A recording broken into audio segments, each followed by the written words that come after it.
जिस बात की आहट थी वही होने लगा है। ये तस्वीरें पश्चिम बंगाल के भारत बांग्लादेश बॉर्डर की हैं, जहां अचानक 500 से 600 बांग्लादेशी इकट्ठा हो गए और भारत में घुसने की कोशिश करने लग गए। इतने सारे लोगों को देखकर एक सेकंड के लिए तो बीएसएफ के जवान भी हैरान हो गए। हालांकि जिस हालात में बांग्लादेशी थे, बीएसएफ के जवान भी समझ गए कि ये लोग खतरा नहीं बल्कि खुद अपनी जान की खतरा को देखते हुए भाप कर भारत आना चाहते हैं।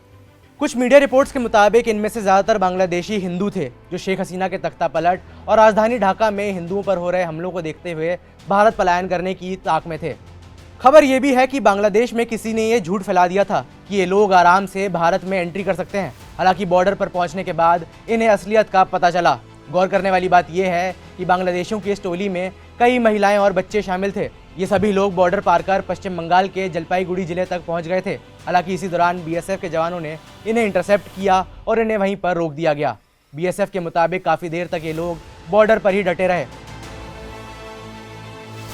हालांकि जब बीएसएफ ने बांग्लादेश के बॉर्डर गार्ड से बात की और इनको स्थिति समझाई तो ये लोग अपने घर वापस लौट गए।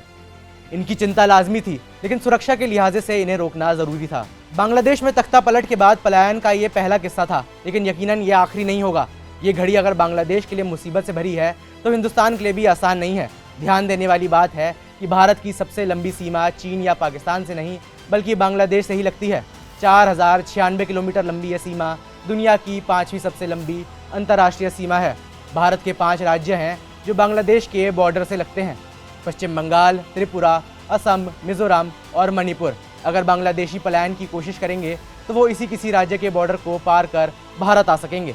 यहाँ पर आपको ये भी बताना ज़रूरी है कि भारत और बांग्लादेश के बीच कई पोरस बॉर्डर भी हैं।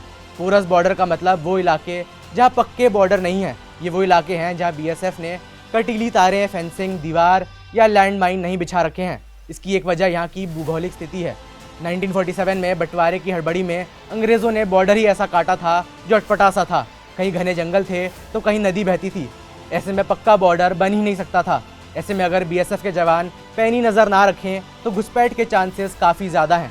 बांग्लादेश का बॉर्डर इसलिए भी चुनौतीपूर्ण है क्योंकि यहाँ प्रवासियों और घुसपैठियों के बीच अंतर करना बेहद मुश्किल हो जाता है।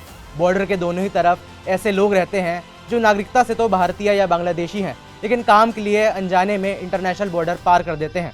ऐसे में अगर पाकिस्तानी बॉर्डर की तरह इस बॉर्डर को पूरी तरह सील कर दिया जाए, कटीली तारें लगा दी जाएँ, तो ऐसे में इन लोगों के रोजगार की भी काफ़ी बड़ी समस्या खड़ी हो जाएगी। 1971 में जब भारत की मदद से बांग्लादेश का जन्म हुआ तब बॉर्डर की सिचुएशन कुछ खास बदली नहीं। हालांकि 1974 में जब शेख मुजीबुर रहमान बांग्लादेश के प्रधानमंत्री बने और इधर भारत में इंदिरा गांधी सत्ता में आई तो दोनों नेताओं ने बॉर्डर को लेकर कई समझौते किए। शेख मुजीब और इंदिरा गांधी के बीच एनक्लेव्स को लेकर एक समझौता हुआ जिसे इंडिया बांग्लादेश एग्रीमेंट कहा गया। ये एनक्लेव्स वो क्षेत्र थे जिन्हें सुरक्षा को ध्यान में रखते हुए भारत ने बांग्लादेश को सौंपने की कोशिश की। वहीं वाइस वर्सा उसी तरह बांग्लादेश ने कुछ एनक्लेव्स भारत को सौंपे। दुख की बात यह रही कि अगले ही साल 1975 में शेख मुजीब की हत्या कर दी गई और फिर लंबे वक्त तक बांग्लादेश में सैनिक शासन रहा, इसलिए ये समझौता लागू नहीं हो सका। 1991 में बांग्लादेश में फिर लोकतंत्र की बहाली हुई, लेकिन एनक्लेव्स पर बात धीमी होती रही।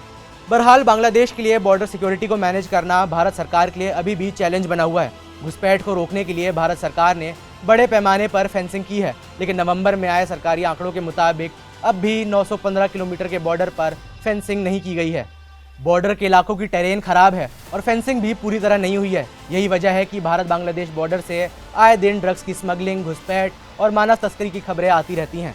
वहीं अब तख्ता पलट के बाद शरणार्थी संकट भी पैदा होने लगा है। पश्चिम बंगाल, त्रिपुरा, असम, मिजोरम और मणिपुर बांग्लादेश से सटे भारत के सभी राज्य हाई अलर्ट पर हैं। बीएसएफ ने चौकसी बढ़ा दी है। खासतौर पर पश्चिम बंगाल की बात करें तो टोटल 4096 किलोमीटर लंबे भारत बांग्लादेश बॉर्डर में से करीब 2200 किलोमीटर लंबा तो पश्चिम बंगाल और बांग्लादेश का बॉर्डर ही है। इस फैक्ट को ध्यान में रखते हुए बीजेपी नेता शुवेंदु अधिकारी का बयान गौर करने लायक हो जाता है। शुवेंदु अधिकारी के मुताबिक 1 करोड़ बांग्लादेशी हिंदू भारत में आ सकते हैं।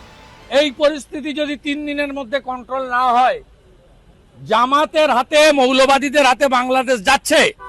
1 কোটির বেশি হিন্দু শরণার্থীকে নেওয়ার জন্য সবাই মানসিক প্রস্তুতি নেন। एक तरफ हिंदुओं पर बर्बरता तो दूसरी तरफ खूनी अत्याचार से बचने के लिए बॉर्डर पार करने की छटपटाहट। बांग्लादेश में अंतरिम सरकार का तो गठन हो गया है, लेकिन शायद बांग्लादेशी हिंदुओं को सेना और सरकार पर भरोसा नहीं है। हिंदुओं पर हो रहे अत्याचार कब खत्म होंगे, ये सवाल अभी भी बना हुआ है।